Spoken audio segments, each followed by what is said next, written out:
श्री कृष्ण। राधे राधे मित्रों, ओम नमः शिवाय। आज का यह पावन सोमवार शिव भक्तों के लिए अत्यंत मंगलमय है। जिस प्रकार गंगा जल की एक बूंद भी शिवलिंग पर अर्पित होते ही पवित्र हो जाती है, उसी प्रकार आज की यह कथा भी हमारे मन और जीवन को पवित्र कर देगी। तो आइए श्रद्धा के साथ शिव का नाम स्मरण करते हुए इस दिव्य कथा का आरंभ करें। जय श्री गणेश। प्राचीन समय में एक नगर में एक धनवान साहूकार रहता था, जिसके घर में किसी भी प्रकार की कोई कमी नहीं थी, लेकिन उसका कोई पुत्र नहीं था, जिस कारण वह काफी दुखी रहता था। उसे दिन रात यही चिंता सताती रहती थी। ऐसे में वह पुत्र पाने की कामना के लिए हर सोमवार भगवान शिव जी का व्रत और पूजन किया करता था। शाम के समय शिव मंदिर में जाकर वह भगवान शिव जी के सामने दीपक जलाता था। उसके उस भक्ति भाव को देखकर देवी माँ पार्वती ने भगवान शिव से कहा, हे प्रभु, यह साहूकार आपका बहुत बड़ा भक्त है और सदैव आपका व्रत और पूजन करता है। आपको इसकी मनोकामना अवश्य ही पूर्ण करनी चाहिए। माता पार्वती की यह बात सुनकर भगवान शिव बोले, हे देवी पार्वती, यह संसार कर्म फ्री क्षेत्र है। जैसे किसान खेत में जैसा बीज बोता है वैसे ही फल काटता है, उसी तरह इस संसार में मनुष्य जैसा कर्म करता है वैसे ही फल भोगता है। पार्वती जी ने अत्यंत आग्रह से कहा, हे प्रभु, जब यह आपका इतना बड़ा भक्त है और इसको अगर किसी भी प्रकार का दुख है तो उसे अवश्य ही दूर करना चाहिए, क्योंकि आप तो सदैव ही अपने भक्तों पर दयालु होती हैं और उनके दुखों को हमेशा ही दूर करती हैं। यदि आप ऐसा नहीं करेंगे तो मनुष्य आपकी सेवा और व्रत क्यों करेंगे? पार्वती जी के ऐसा आग्रह करने पर भगवान शिव बोले, हे देवी पार्वती, इसके कोई पुत्र नहीं है, इसी चिंता में यह अत्यंत दुखी रहता है। इसके भाग्य में पुत्र ना होने पर भी मैं इसे पुत्र प्राप्ति का वर दे सकता हूँ, लेकिन वह पुत्र केवल 12 वर्ष तक ही जीवित रहेगा। इसके पश्चात वह मृत्यु को प्राप्त हो जाएगा। इससे अधिक तो मैं कुछ भी इसके लिए नहीं कर सकता। हे प्रिय भक्तों, यह बातें साहूकार सुन रहा था।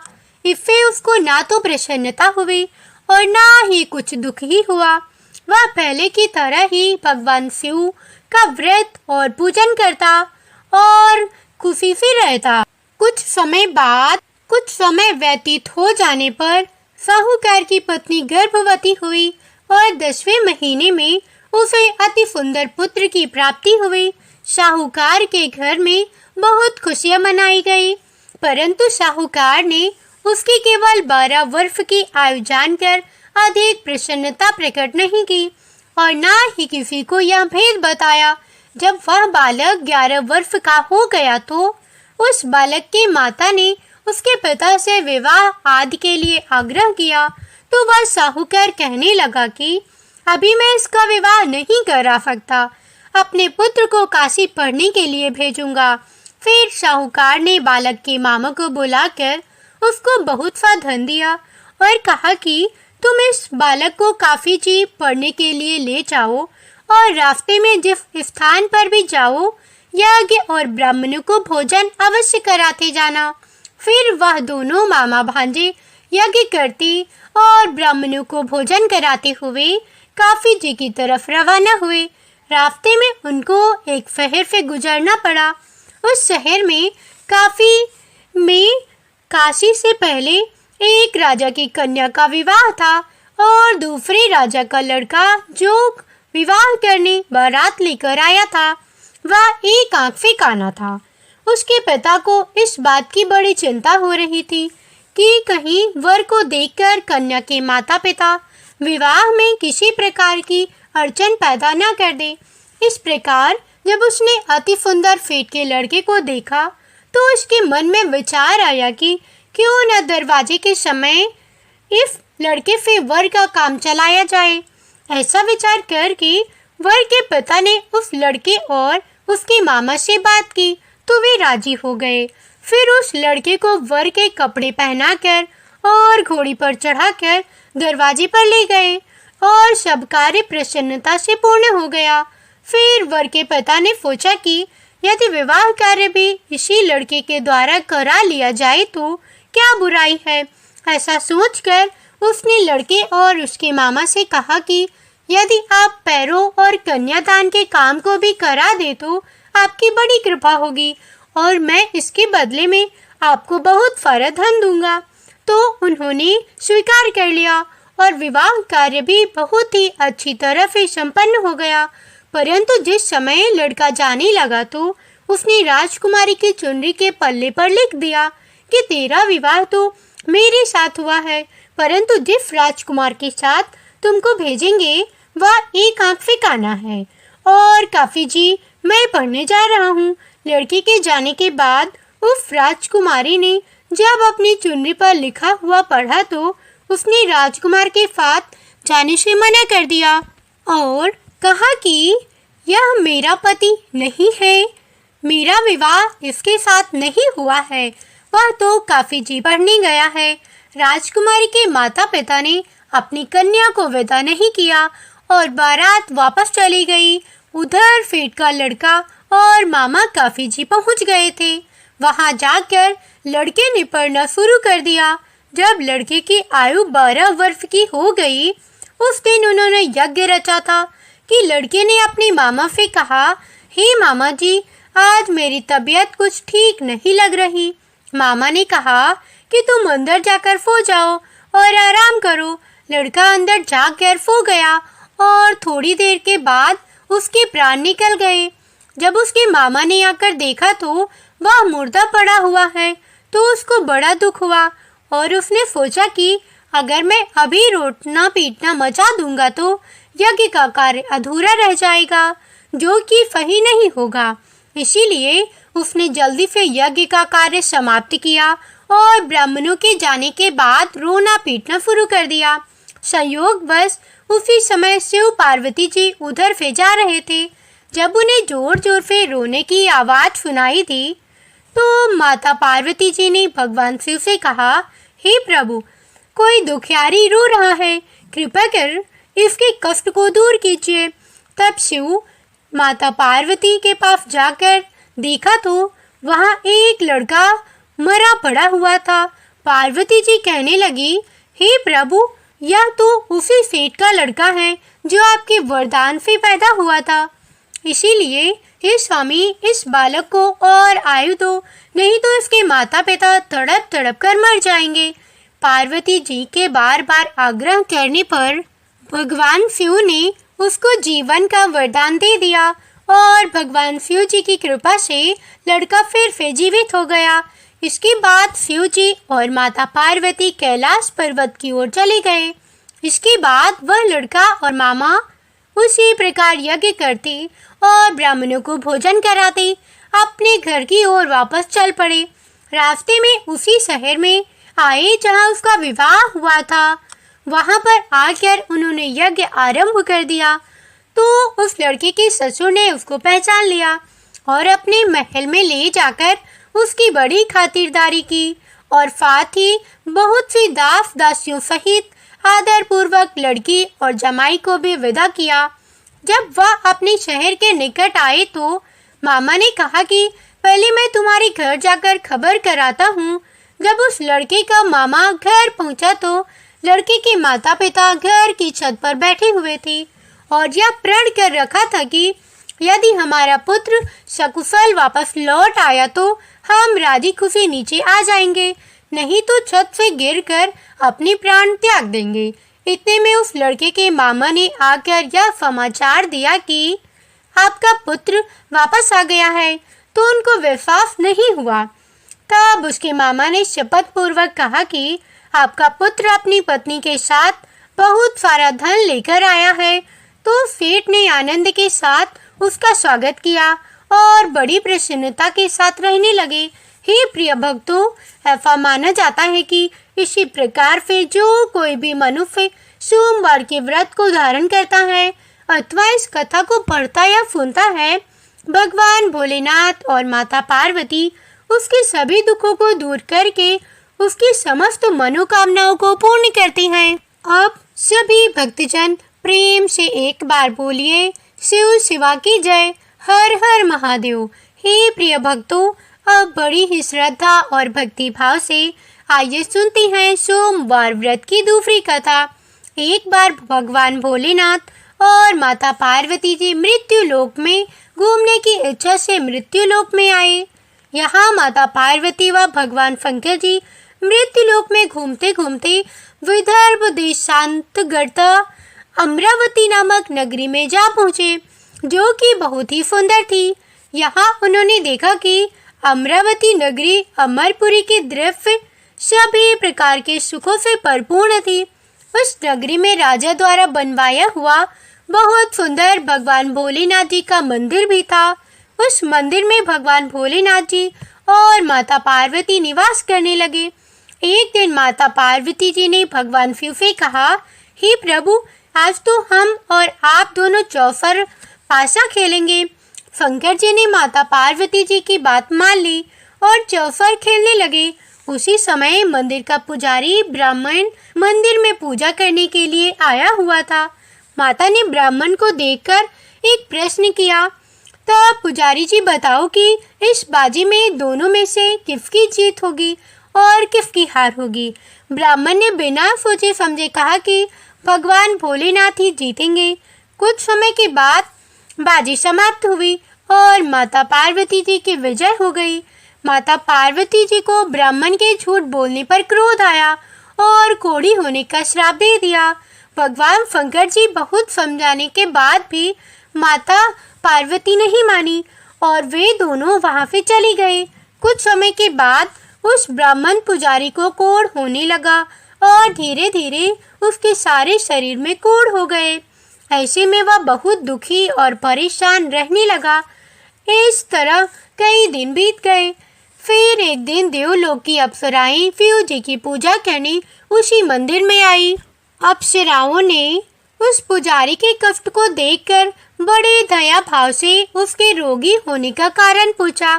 तब पुजारी जी ने अपनी आप बीती सभी बातें निसंकोच होकर उन अप्सराओं को बता दी। यह सुनकर वो अप्सराएं बोली कि हे ब्राह्मण देव, तुम दुखी मत हो, भगवान भोलेनाथ जी आपके सभी कष्टों को दूर कर देंगे, परंतु तुम्हें 16 श्रेष्ठ सोमवार के व्रत पूरे विधि विधान और भक्ति भाव से पूरे 16 व्रत करने होंगे और 17वें सोमवार के दिन पाव से पवित्र गेहूं के आटे की बाटी बनाई। उसके बाद घी और गुड़ मिलाकर चूरमा बनाकर भगवान भोलेनाथ जी को प्रसाद चढ़ाना और बाकी के प्रसाद को मंदिर में उपस्थित भक्तों को बांट देना। ऐसा करने से आपकी सभी मनोकामनाएं पूर्ण होंगी। हे प्रिय भक्तों, ऐसा कहकर अप्सराएं देवलोक को चली गई। ब्राह्मण भी यथाविधि 16 सोमवार व्रत करने लगा। ऐसे में भगवान भोलेनाथ की कृपा से धीरे धीरे ब्राह्मण पुजारी कोढ़ से मुक्त होने लगा और कुछ समय के बाद भगवान शंकर जी और माता पार्वती जी फिर से उसी मंदिर में पधारे। तब माता ने उस ब्राह्मण को रोग मुक्त होने का कारण पूछा। तब ब्राह्मण ने माता को 16 सोमवार के व्रत के बारे में विस्तार से बताया। ब्राह्मण की बात सुनकर माता पार्वती जी बड़ी प्रसन्न हुई और पुजारी से 16 सोमवार के व्रत की विधि पूछी। उसी दिन से माता पार्वती जी भी 16 सोमवार व्रत करने लगी और लगातार 16 व्रत किया। ऐसे में उनकी मनोकामनाएं पूरी हुई। उनके रूठे हुए पुत्र स्वामी कार्तिकेय जी स्वयं ही माता की आज्ञाकारी हो गए। फिर एक दिन कार्तिकेय जी को अपना विचार परिवर्तन होने का रहस्य जानने की इच्छा हुई और वह अपनी माता के पास गए और बोले कि हे माता, आपने ऐसा क्या उपाय किया जिससे मेरा मन आपकी ओर आकर्षित हो गया। तब माता पार्वती जी ने उसे 16 सोमवार व्रत कथा सुनाई। तब कार्तिकेय जी ने अपनी माता से कहा कि इस व्रत को मैं भी करूंगा, क्योंकि मेरा प्रिय मित्र ब्राह्मण दुखी दिल से परदेश गया है। हमें उसे मिलने की बहुत इच्छा है। फिर कार्तिकेय जी ने भी 16 सोमवार के व्रत को पूरे विधि विधान से किया और उनकी भी इच्छा पूर्ण हो गई। उन्हें अपना प्रिय मित्र मिल गया। तब उसके मित्र ने इस आकस्मिक मिलन का भेद कार्तिकेय जी से पूछा। तब कार्तिकेय जी बोले, हे मित्र, हमने तुम्हारे मिलने की इच्छा करके 16 सोमवार के व्रत किए थे। अब तो उस ब्राह्मण मित्र को भी अपने विवाह की बड़ी इच्छा हुई और वह भी अपने विवाह के लिए 16 सोमवार व्रत पूरे विधि विधान से करने लगा। एक दिन वह किसी काम से विदेश गया और वहां के राजा ने अपनी पुत्री का स्वयंवर रखा था। उस राजा ने राजकुमारी के विवाह के लिए शर्त रखी थी कि जिस राजकुमार के गले में सर्व प्रकार से श्रृंगारित हथिनी माला डालेगी, वे उसी के साथ अपनी बेटी का विवाह करूंगा। भगवान शिव जी की कृपा से ब्राह्मण भी उस स्वयंवर को देखने के लिए एक ओर बैठा हुआ था। उसी समय हथिनी वहां पर आई और उस ब्राह्मण के गले में जयमाला डाल दी। इस तरह राजा की प्रतिज्ञा के अनुसार बड़ी धूमधाम के साथ अपनी पुत्री का विवाह उस ब्राह्मण के साथ पूरे विधि विधान से कर दिया और उसे बहुत सारा धन देकर सम्मान पूर्वक संतुष्ट किया और वह दोनों सुख पूर्वक रहने लगे। एक दिन उस राजकुमारी ने अपने पति से पूछा कि हे प्राणनाथ, आपने ऐसा कौन सा पुण्य किया है जो हथिनी ने सभी राजकुमारों को छोड़कर आपके गले में जयमाला डाली। तब ब्राह्मण बोला, हे प्राणप्रिय, मैंने अपने मित्र कार्तिकेय जी के कथन अनुसार 16 सोमवार का व्रत किया था, जिसके प्रभाव से मुझे तुम जैसी रूपवान पत्नी मिली है। इस व्रत की महिमा सुनकर राजकन्या को बड़ा आश्चर्य हुआ और वह भी पुत्र कामना के लिए 16 सोमवार व्रत करने लगी और भगवान भोलेनाथ से पुत्र कामना की प्राप्ति के लिए पूजा पाठ करने लगी। शिव जी की कृपा से कुछ समय के बाद उसके गर्भ से एक अति सुंदर, सुशील, धर्मात्मा और विद्वान पुत्र हुआ। वह ब्राह्मण और उसकी पत्नी दोनों इस पुत्र को पाकर बहुत ही प्रसन्न हुए और उसका लालन पालन भली प्रकार से करने लगे। जब वह लड़का बड़ा हुआ और समझदार हुआ तो एक दिन अपनी माता से प्रश्न किया कि हे माता, आपने ऐसा कौन सा पुण्य किया जो आपको मेरे जैसे पुत्र की प्राप्ति हुई। पुत्र की बात सुनकर उस राजकुमारी ने अपने द्वारा किए हुए 16 सोमवार व्रत की कथा और पूरे नियम के बारे में उसे बताया।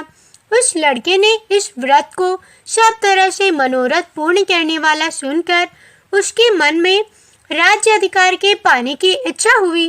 उस लड़के ने उसी दिन भगवान शिव जी को प्रसन्न करने के लिए 16 सोमवार के व्रत पूरे नियम से करने लगा। एक दिन दूसरे देव के राजा के दूत ने आकर उसको उनकी राजकुमारी के लिए चुना और उसे अपने साथ ले आए और राजा ने अपनी राजकुमारी का विवाह उसके साथ कर दिया। धीरे धीरे राजा बूढ़ा हो गया और उसके लिए राजकाज संभालना मुश्किल हो गया। उसने अपने दामाद को राज्य तलब कर और वहां का राजा घोषित कर दिया। इस तरह से ब्राह्मण पुत्र राजा बनकर भी यह व्रत करता रहा। हे प्रिय भक्तों, जब 17वां सोमवार का व्रत आया तो उसने अपनी रानी से सभी सामग्रियों सहित भगवान भोलेनाथ जी के मंदिर में आने को कहा, किंतु रानी मंदिर नहीं गई और उसने अपने दास दासियों को पूजा की सामग्री लेकर मंदिर भेज दिया। राजा ने पूरी विधि विधान से भगवान शिव जी की पूजा की। जब वह वहां से जाने लगा तो उसने एक आसवानी सुनी, हे राजा, अपनी इस रानी को राजमहल से निकाल दे, नहीं तो यह तेरा सर्वनाश कर देगी। इस वाणी को सुनकर राजा आश्चर्य में पड़ गया और उसने तुरंत मंत्रियों की एक बैठक बुलवाई और आप बीती उन्हें सुनाई। मंत्री आदि सभी बड़े विस्मय और दुख में डूब गए, क्योंकि जिस कन्या के साथ उसे राज्य मिला है, राजा उसी को राज्य से निकालने का जाल रच रहा है। यह कैसे हो सकेगा? अंत में राजा ने अपनी रानी को राजमहल से निकाल दिया। रानी दुखी हृदय से अपने भाग्य को कोसती हुई अपने राज्य से बाहर चली गई। बिना चप्पलों के और फटे वस्त्र पहने भूखी प्यासी धीरे धीरे चलकर एक नगर में जा पहुंची। उस नगर में एक बुढ़िया रोज फूट काट कर बेचती थी। रानी की करुण दशा को देखकर बुढ़िया बोली कि तू मेरी फाक चल, मेरा फूट बिकवा दे। मैं तो बूढ़ी हो गई हूँ, भाव नहीं जानती हूँ। यह सुनकर रानी बुढ़िया के सिर से सूत की गठरी उतार कर अपने सिर पर रख लेती है। अचानक से आंधी आई और बुढ़िया के सभी सूत हवा में उड़ गए। बेचारी बुढ़िया बहुत पछताई और रानी से कहने लगी कि दूर रहना मुझसे। अब रानी एक तेले के घर गई और काम मांगने लगी कि अचानक से उस तेली के सभी मटके फ्यूजी के प्रकोप से चटक गए। ऐसी दशा देखकर उस तेली ने रानी को अपने घर से निकाल दिया। इस प्रकार रानी अत्यंत दुखी पात होती हुई एक नदी के तट पर गई तो देखा कि नदी अचानक सूख गई। उसके बाद रानी एक वन में गई। वहां जाकर उसने एक सरोवर देखा और वह पानी पीने के लिए सरोवर की सीढ़ी में उतरी और पानी पीने के लिए जैसे ही अपने हाथों को आगे बढ़ाया तो देखती है कि सरोवर का सारा पानी नील कमल के सदृश जल असंख्य कीड़ों में गंदा हो गया।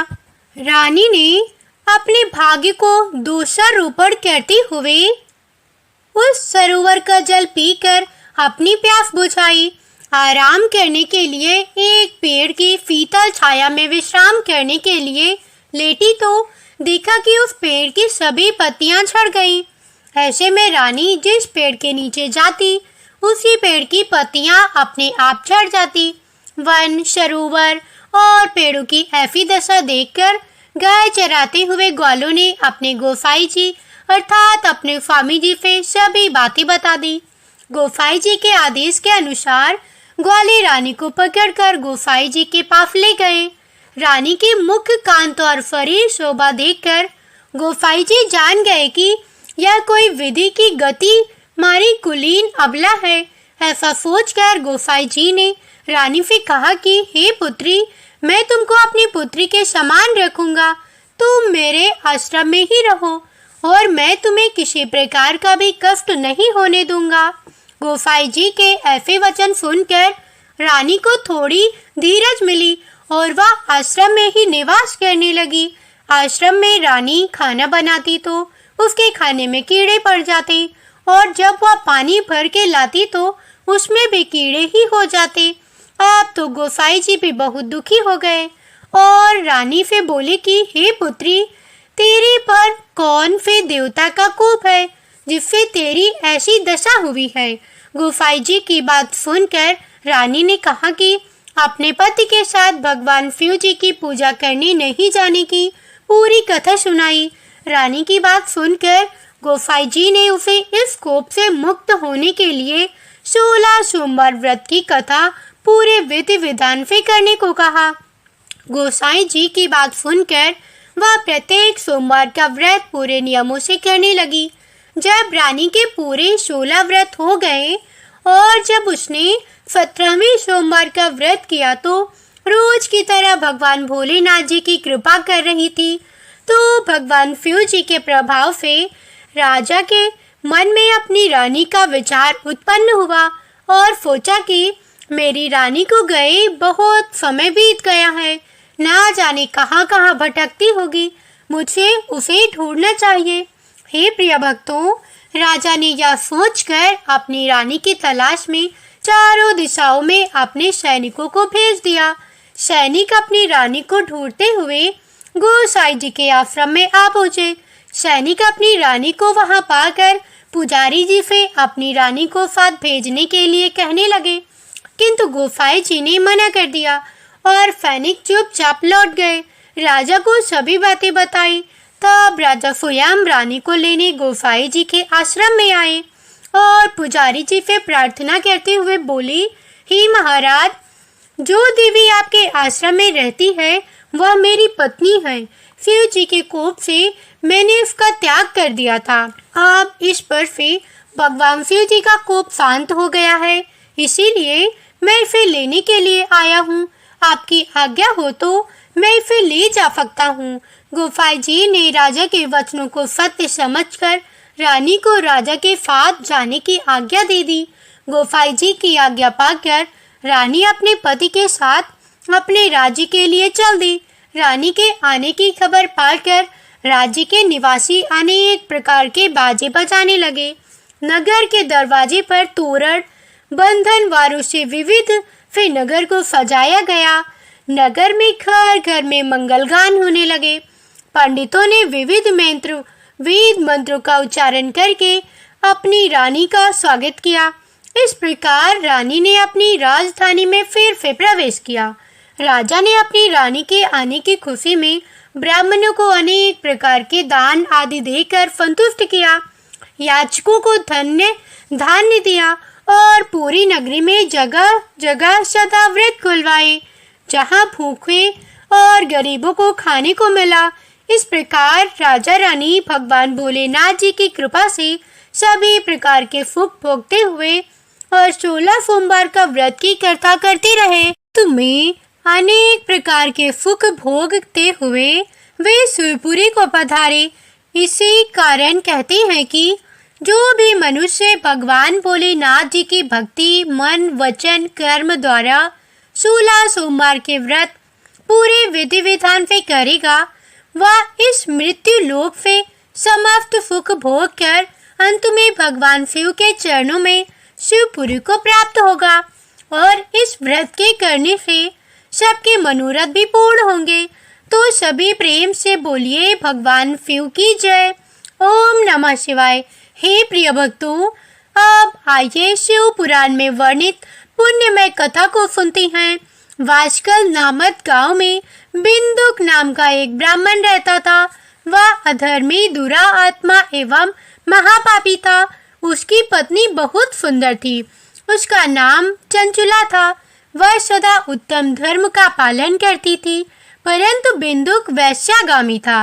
इस तरह कुकर्म करते हुए बहुत समय व्यतीत हो गया। उसकी पत्नी काम से पीड़ित होने पर भी स्वधर्म नाश के भय से क्लेश कर भी काफी समय तक धर्म भ्रष्ट नहीं हुई, परंतु आगे चलकर वह भी अपने दुराचारी पति के आचरण से प्रभावित होकर दुराचारिणी और अपने धर्म से विमुख हो गई। इस तरह दुराचार में डूबे हुए उन पति पत्नी का बहुत सा समय व्यर्थ बीत गया। वैश्यागामी दूषित बुद्धि वाला वह दुष्ट ब्राह्मण बिंदुक समयानुसार मृत्यु को प्राप्त हो गया और नरक में चला गया। बहुत दिनों तक नरक के दुखों को भोग कर वह मूढ़ बुद्धि पापी विंध्य पर्वत पर भयंकर पिशाच हुआ और इधर उस दुराचारी बिंदु के मर जाने पर वह चंचुला नाम स्त्री बहुत समय तक पुत्रों के साथ अपने घर में रहती रही। पति की मृत्यु के बाद वह भी अपने धर्म से गिरकर पर पुरुषों संग करने लगी। सतियां विपत्ति में भी अपने धर्म का पालन करना नहीं छोड़ती। यही तो तप है। तप कठिन तो होता है, लेकिन इसका फल मीठा होता है। इस दिन देव योग से किसी पुण्य पर्व के आने पर वह अपने भाई बंधुओं के साथ गौकर्ण क्षेत्र में गई। उसने तीर्थ के जल में स्नान किया एवं बंधुजनों के साथ यहाँ वहाँ घूमने लगी। घूमते घूमते वह एक देव मंदिर में गई। वहाँ उसने एक ब्राह्मण के मुख से भगवान शिव की परम पवित्र एवं मंगलकारी कथा सुनी।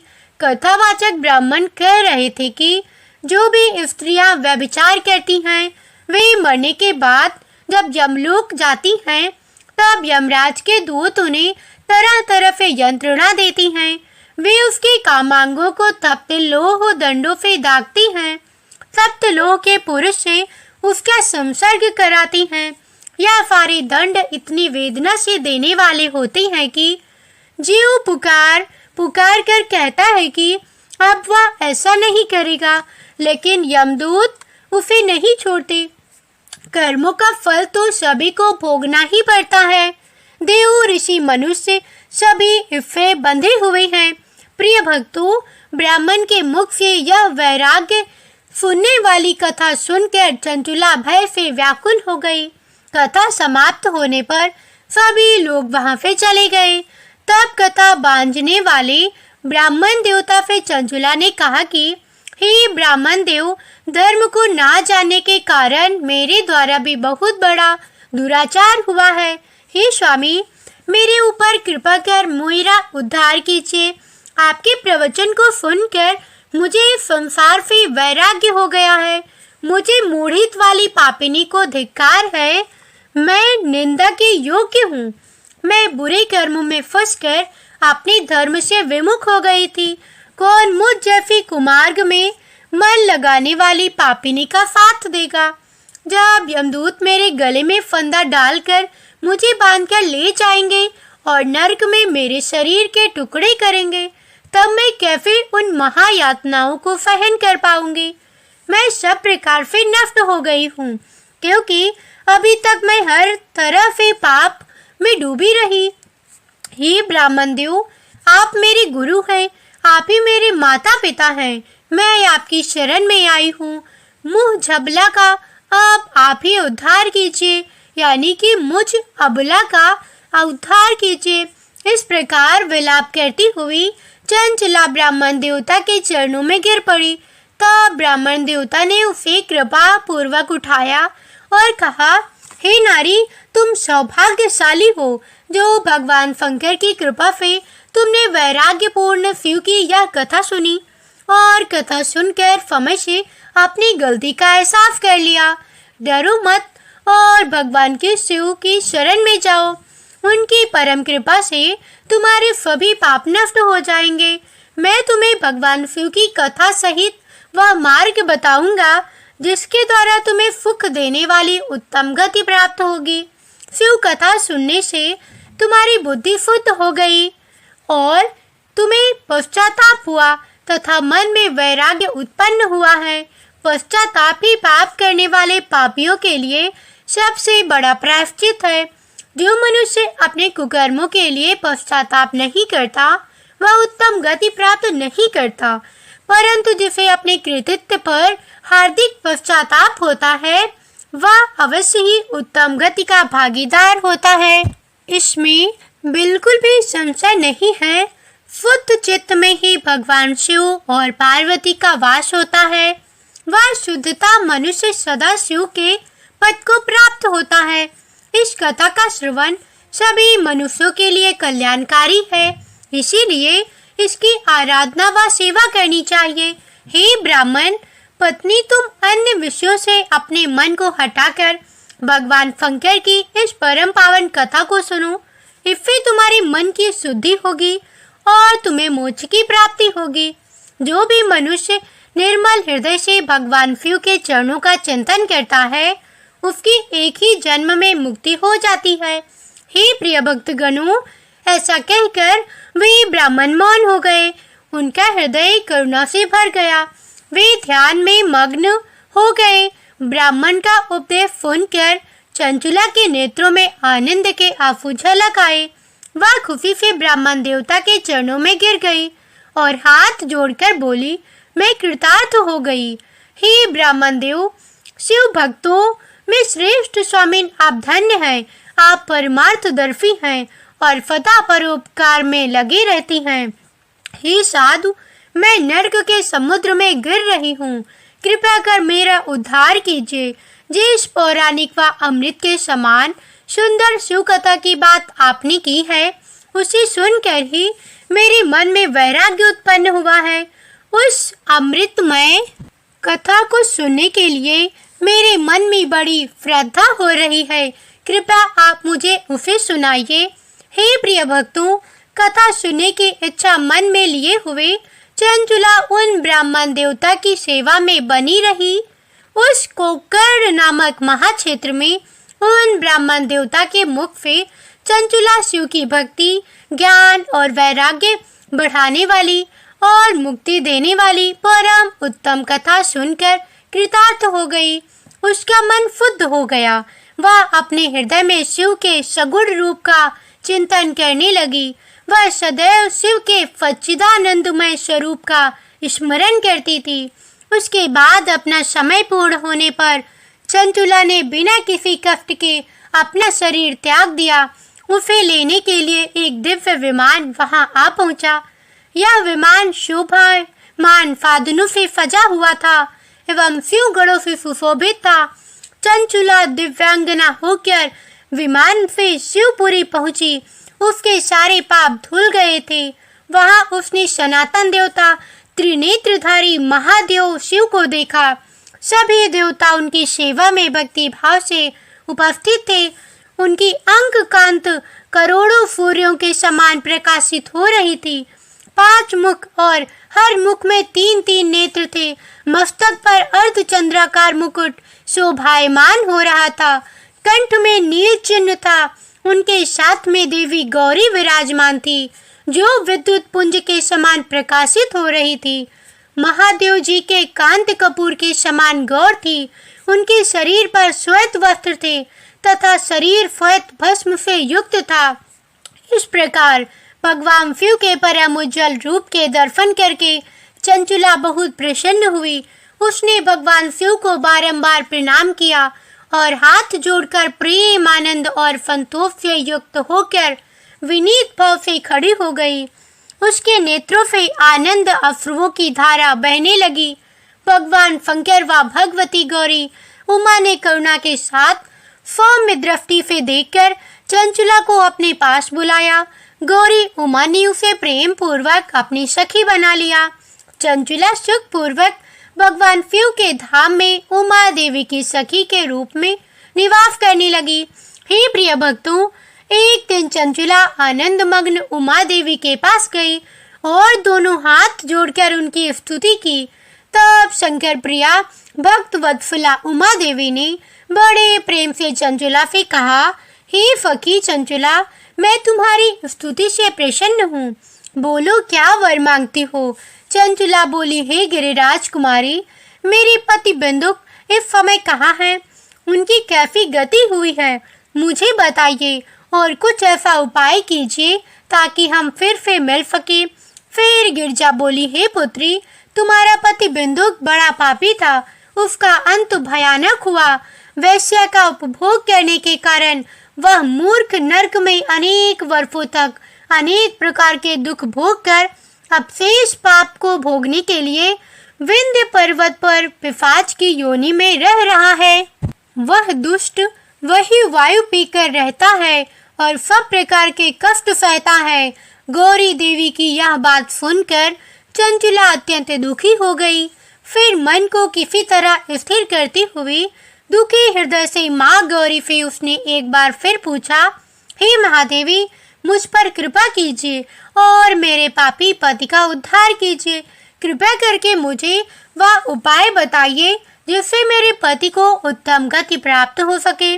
गौरी देवी ने कहा, यदि तुम्हारा पति बिंदुक भगवान शिव की पुण्यमय उत्तम कथा सुनी तो वह इस दुर्गति को पार करके उत्तम गति का भागी हो सकता है।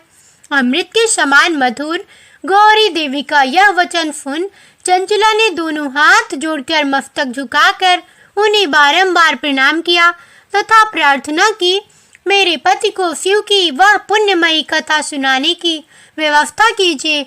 ब्राह्मण पत्नी चंचुला के बार बार प्रार्थना करने पर शिवप्रिया गौरी देवी ने भगवान की महिमा का गान करने वाले गंधर्वराज तुम को बुलाकर कहा, हे भगवान, शिव में प्रीति है।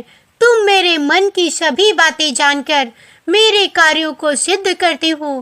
तुम मेरी सखी के साथ विंध्या पर्वत पर जाओ। वहाँ एक महाघोर और भयंकर पिशाच रहता है। पूर्व जन्म में वह पिशाच बिंदुक नामक ब्राह्मण मेरे इसी सखी चंचुला का पति था। वह वैश्यागामी हो गया था। उसने स्नान संध्या आदि नित्य को छोड़ दिए थे। क्रोध के कारण उसकी बुद्धि भ्रष्ट हो गई थी। दुर्जनों से उसकी मित्रता तथा सज्जनों से द्वेष बढ़ गया था। वह अस्त्र शस्त्र से हिंसा करता, लोगों को सताता और उनके घरों में आग लगा देता था। पत्नी को त्याग कर दुष्ट लोगों से दोस्ती करके उन्हीं के संपर्क में रहता था। वह मृत्यु तक दुराचार में फंसा रहा। मृत्यु के बाद उसे पापियों के भोग स्थान यमपुरी ले जाया गया। वहाँ घोर नरकों को सहकर इस समय वह विंध्य पर्वत पर पिशाच बनकर रह रहा है और पापों का फल भोग रहा है। तुम उसके सामने परम पुण्यमयी पापों का नाश करने वाली शिव जी की दिव्य कथा का प्रवचन करो।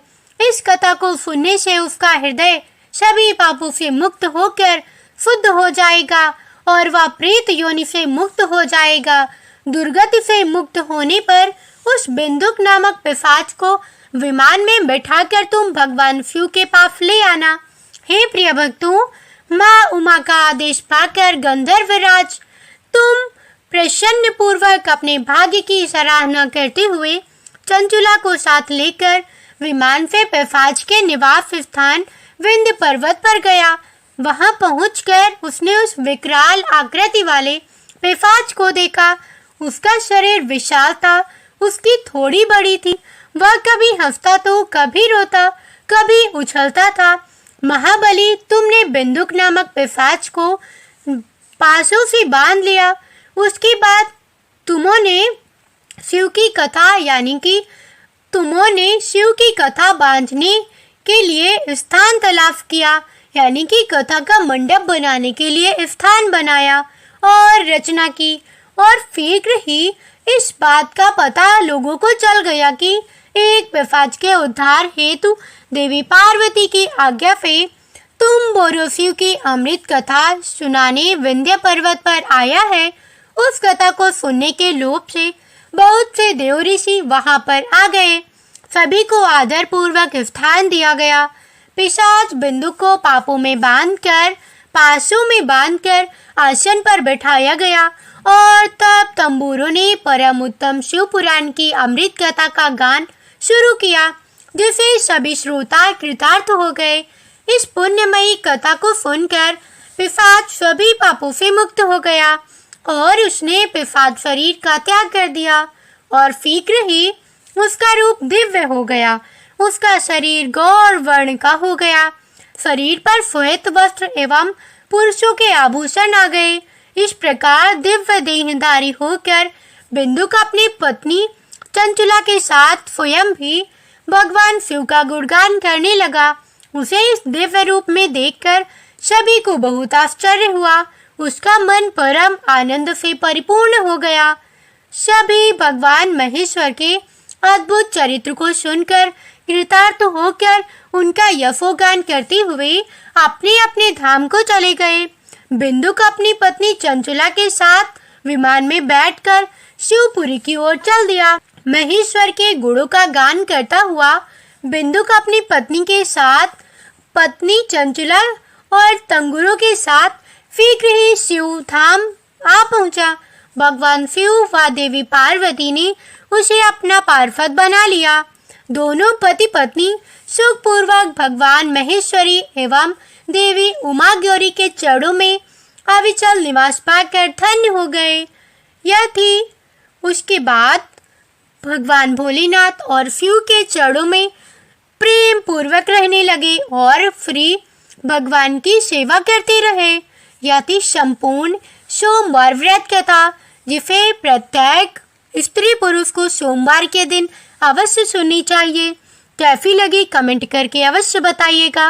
वीडियो को लाइक, चैनल को सब्सक्राइब अवश्य करिएगा। साथ में ओम नमः शिवाय, हर हर महादेव अवश्य लिखिएगा। मिलती हूँ एक ऐसी ही धार्मिक और रोचक कथा के साथ। तब तक के लिए जय बजरंगबली, राम राम।